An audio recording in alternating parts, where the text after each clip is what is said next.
Chapter 12. No one can explain why I can't talk in school, and now at piano lessons. So once a month, after school, my mom drives me to see a children's psychotherapist to get to the bottom of it.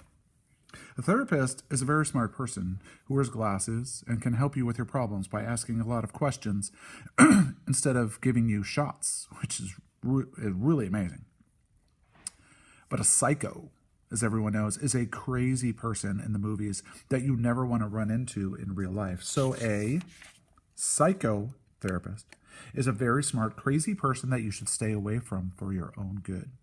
I tried to explain this to my mother, but I could never get the words out on account of it's hard to talk about scary things. So I have to outsmart the psycho in my own way. It's not easy, but I had figured it out. Alvin Ho's Psycho Survival Rules.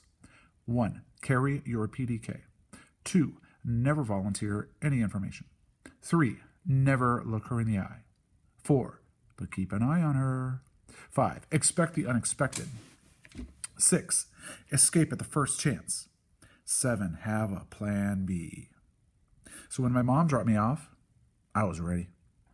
Did you have a good day in school today? The psycho asked. I avoided all eye contact. Do anything special? Kept my hands in plain sight.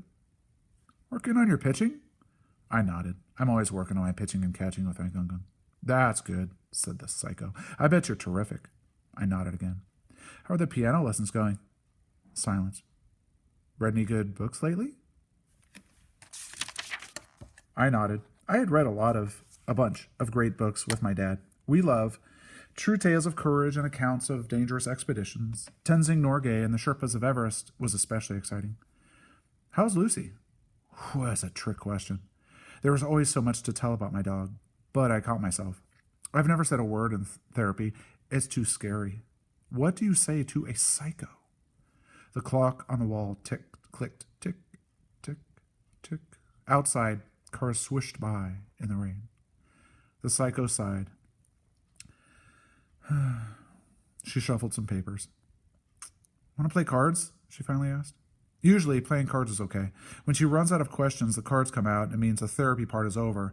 And when it's over, it's over. It's just me and the psycho, alone, with nothing to do but play cards and wait for my mom or dad to pick me up. Tick, tick, tick. Psycho sure can shuffle. Flip, flip, flip. But she doesn't play very well. She talks too much. Making friends is tough, isn't it? She jabbered. I held my cards.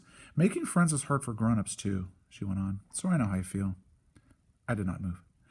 Do you sometimes want to play with kids who don't want to play with you? She asked. I nodded. Then I won the first hand. Shuffle, shuffle.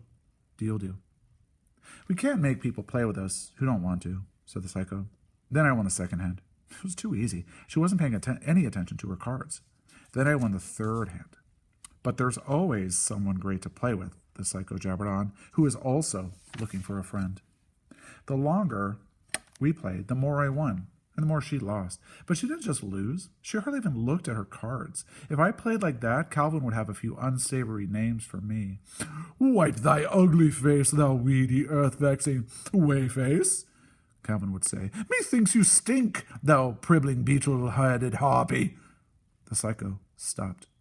What? She said. What did you say? Whoops. Did I say something? I kept my eyes low. I kept my hands in plain sight. I had no idea you knew Shakespeare. She sounded surprised. I was surprised, too. I didn't know Shakespeare. Shakespeare lived a long time ago. Now he's dead. How could she think I knew him? Why, that's really wonderful, she continued. But it wasn't wonderful. I hadn't meant to say anything at all. It just sort of slipped. I don't know Shakespeare very well, the psycho went on, but I'm thrilled you can express yourself in that way. See thee on a spit, I muttered. Then eat thy sneakers, thy droning, beef-witted nut-hook. Oops. I couldn't stop myself. That's the problem with cursing. Once you start, it's hard to stop. Grow unsightly warts, thou half-faced horn beast. Bathe thyself, thou reeky, reeling, ripe pigeon egg. The psycho gasped. The look on her face said she didn't think it was so wonderful anymore. So I made a break for it. I bolted from my poker hand and ran as fast as I could. Unfortunately, the psycho was even faster. She nabbed me as I got to the stairs, so I let her have it. Away, I say, thou currish milk-living mould warp. Get thee gone, thou be-shivering onion-eyed flap-dragon. Thy mother wears armor.